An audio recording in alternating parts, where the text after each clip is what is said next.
हैं आप लोग। एक बार फिर स्वागत है आप सबका हमारे YouTube चैनल में। और आज की वीडियो लेक्चर में हम बात करेंगे Euclid's geometry, introduction to Euclid's geometry. Previous lecture में हमने उसकी थ्योरी पढ़ी थी। आज हम लोग एक्सरसाइज सॉल्व करेंगे NCERT का। NCERT एक्सरसाइज 5.1 हम लोग आज कवर करेंगे।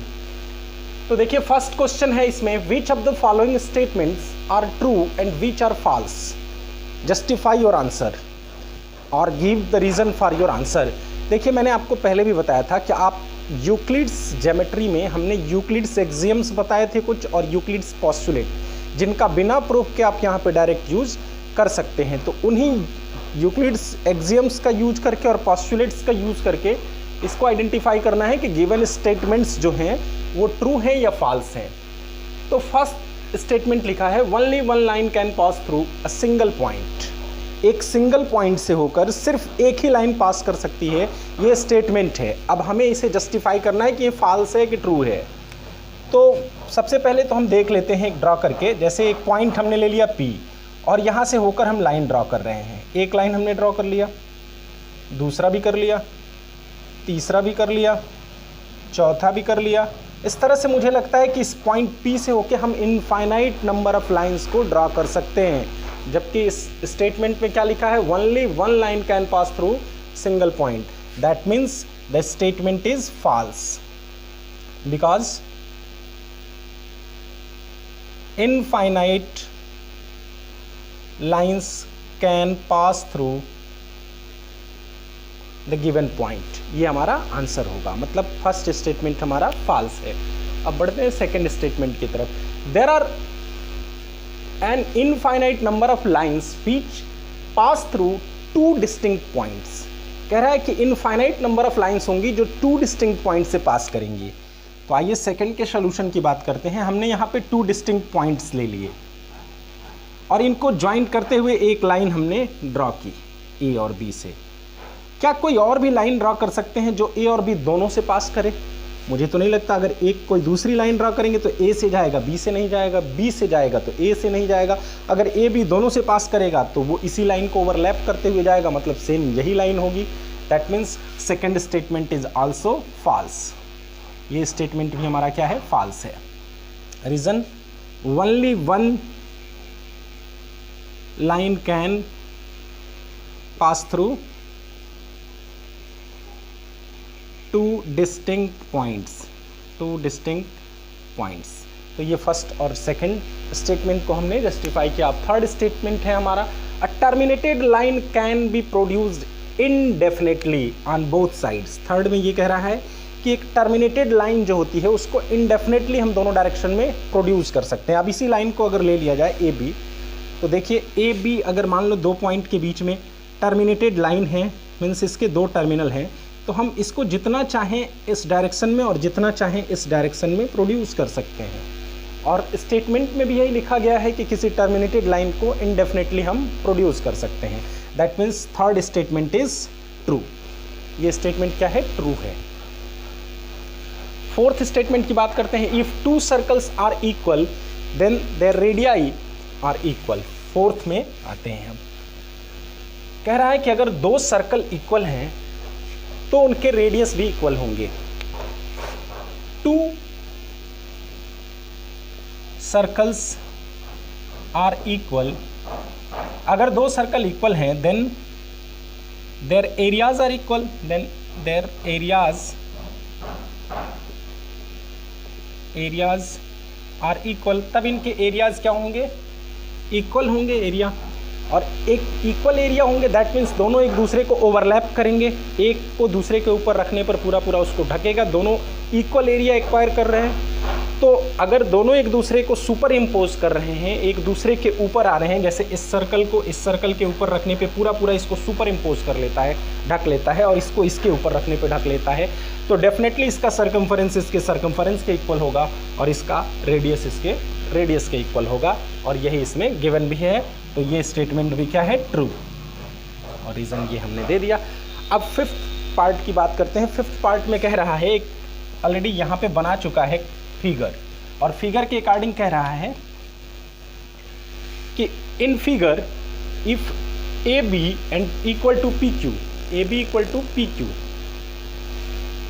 And P Q equal to X Y, कह रहा है ये लाइन इसके इक्वल है और ये लाइन इसके इक्वल है, तो ए बी एक्स वाई के इक्वल होगा, फर्स्ट लाइन थर्ड लाइन के इक्वल होगा। तो डेफिनेटली ये होगा, क्योंकि हमने फर्स्ट एक्सियम में ही पढ़ा है, from first Euclid's axiom it is clear that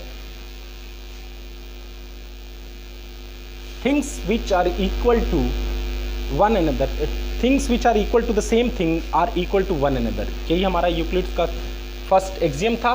तो यहाँ पे दोनों लाइन क्या है, पी क्यू के इक्वल हैं, since A B equal to P Q and X Y equal to P Q, दोनों सेम थिंग के इक्वल हैं ए बी और एक्स वाई। तो यूक्लिड के फर्स्ट एक्सियम से क्या होगा, A B is equal to X Y, A B और एक्स वाई आपस में इक्वल होंगे। तो ये फर्स्ट क्वेश्चन हमारा सॉल्व हुआ और ये ट्रू स्टेटमेंट है, इट इज़ ट्रू स्टेटमेंट।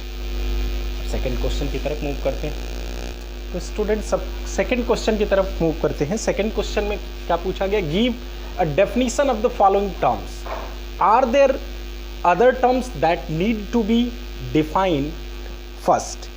पहले तो कुछ टर्म्स दिए गए हैं जिनको डिफाइन करना है आपको, और क्या उससे पहले भी, इस डेफिनेशन को देने से पहले कुछ टर्म्स को डिफाइन करना जरूरी है, ये आपको बताना है। तो फर्स्ट है पैरेलल लाइंस। तो पैरेलल लाइंस की डेफिनेशन तो आपने पहले भी पढ़ा होगा। पैरेलल लाइंस किसको कहते हैं, दो ऐसी लाइन जो कहीं भी ना मिले, हमेशा हर जगह उनके बीच की डिस्टेंस इक्वल हो और किसी भी डायरेक्शन में उसको प्रोड्यूस करने पे किसी पॉइंट पे इंटरसेक्ट ना करती हो, उसी को हम पैरेलल लाइन कहते हैं।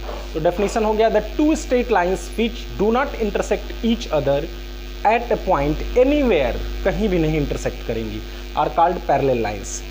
अब ये जो हमने पैरेलल लाइन को डिफाइन किया, तो कह रहा है कि इसमें कौन कौन से ऐसे टर्म्स हैं जिनको पहले हमको डिफाइन कर लेना चाहिए था, इससे पहले, पैरेलल लाइन को डिफाइन करने से पहले।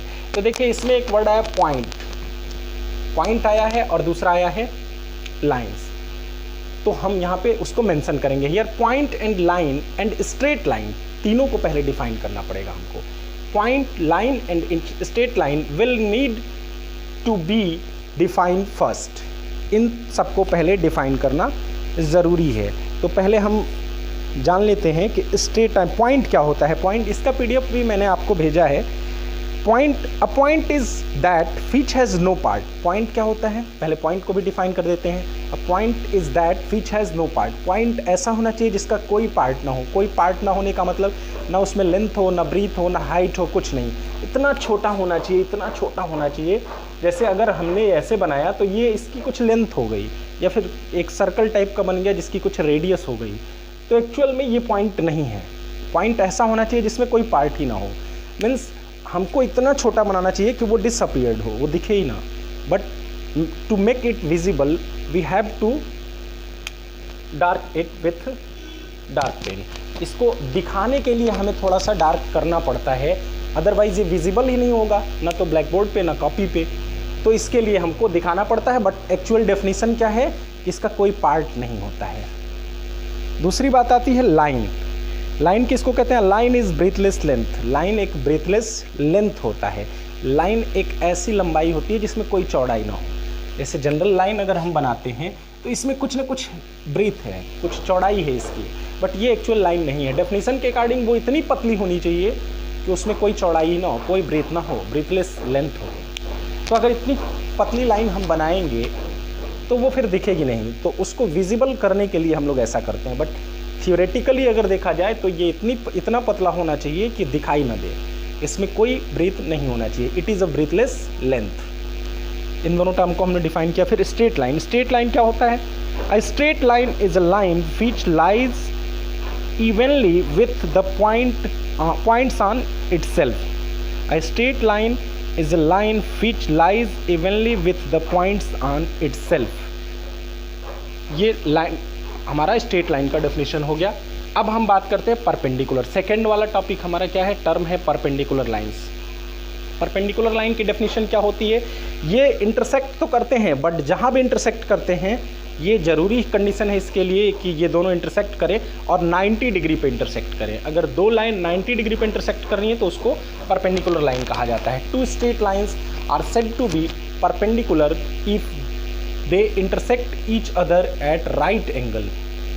Here lines angles will be needed to define first. और इस टर्म को डिफाइन करने से पहले हमको लाइंस और एंगल्स को डिफाइन करना था. लाइन क्या होता है? Line is a breathless length, हमने बता ही दिया. एंगल क्या होता है? The inclination between two line segments और two rays with a common initial point represent angle between them. जैसे एंगल क्या होता है? दो लाइन सेगमेंट का इंक्लिनेशन. जैसे देखिए ये दो लाइन सेगमेंट है या दो रेज हैं, इनके बीच का जो इंक्लिनेशन है कॉमन इन पॉइंट के साथ, यही क्या बनाता है? एंगल बनाता है. थर्ड पॉइंट हमको डिफाइन करना है लाइन सेगमेंट. लाइन सेगमेंट क्या होता है? सेगमेंट मीन्स पार्ट होता है. A part of straight line is called between two points. दो पॉइंट के बीच में कोई भी एक पार्ट होगा लाइन का, उसी को लाइन सेगमेंट कहा जाएगा.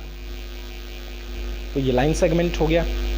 यहाँ पे लाइन को डिफाइन करना जरूरी है, जिसको मैंने पहले ही डिफाइन कर दिया, और पॉइंट को डिफाइन करना. Radius of circle. रेडियस क्या होता है?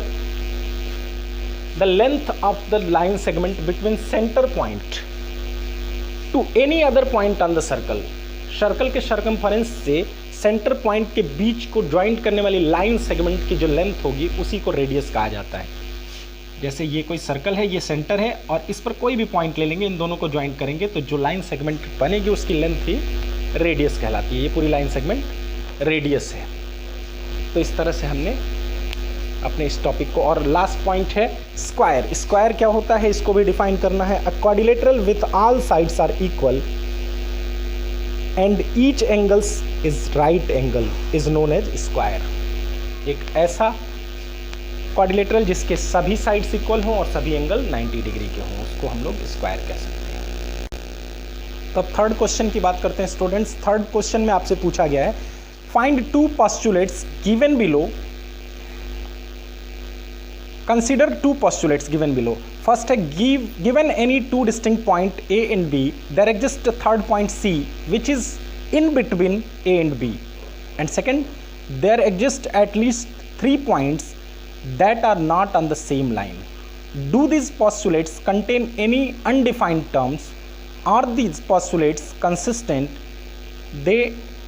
Do they follow from Euclid's postulates? Explain. ये सारी चीज़ें एक्सप्लेन करनी है. तो पहला तो अनडिफाइंड टर्म्स इसमें क्या क्या है जिसको डिफाइन नहीं किया गया? Line and point. लाइन और पॉइंट को जो हमने पढ़ा उसमें डिफाइन नहीं किया गया. एनसीईआरटी का थर्ड क्वेश्चन. अब सेकंड पॉइंट देखिए, both the postulates are consistent. दोनों ही पोस्टुलेट क्या हैं? कंसिस्टेंट हैं, because they represent two different situations. ये दोनों ही दो अलग अलग सिचुएशन को रिप्रेजेंट कर रहे हैं. First say that point A and B, there is a point C lying on the line in between them. कह रहा है दो पॉइंट को ज्वाइंट करने वाली एक लाइन है और उनके बीच में एक पॉइंट सी हो सकता है जो उस लाइन पे लाई कर रहा है. दूसरा क्या कह रहा है? दूसरा कह रहा है both the second situation says that given A and B you can take C not lying on the line through A and B. अब एक पॉइंट हम ऐसा भी ले सकते हैं जो दोनों के बीच में लाइन पे लाई नहीं कर रहा है. Both these statements do not follow from the Euclid postulates. ये किसी यूक्लिड पोस्टुलेट को फॉलो नहीं कर रहे हैं दोनों statement. However, they are follow from the axioms given below. Axiom को फॉलो कर रहे हैं. कौन सा axiom है? Given two distinct point, there is a unique line that passes through them. That given two distinct point, दो point से होकर एक लाइन पास कर सकती है, इसको फॉलो कर रहे हैं. तो इस क्वेश्चन में देखिए AC is equal to BC given है. सबसे पहले हम इसको फिगर ड्रा करके एक्सप्लेन कर देते हैं. AC के बीच में एक B पॉइंट हमने ले लिया और AC is equal to BC given है. अब दोनों साइड हम AC ऐड कर लेते हैं. AC plus AC is equal to AC plus BC. 2AC ये हो गया और AC प्लस BC कितना होगा? सॉरी, यहाँ B रहेगा और यहाँ C. AC प्लस BC मिलाएंगे तो AB हो जाएगा. तो AC is equal to half AB. यही प्रूव करना था हमको और ये प्रूव हो गया. और इस तरह से आपका ये एक्सरसाइज आज फिनिश. एक और क्वेश्चन रह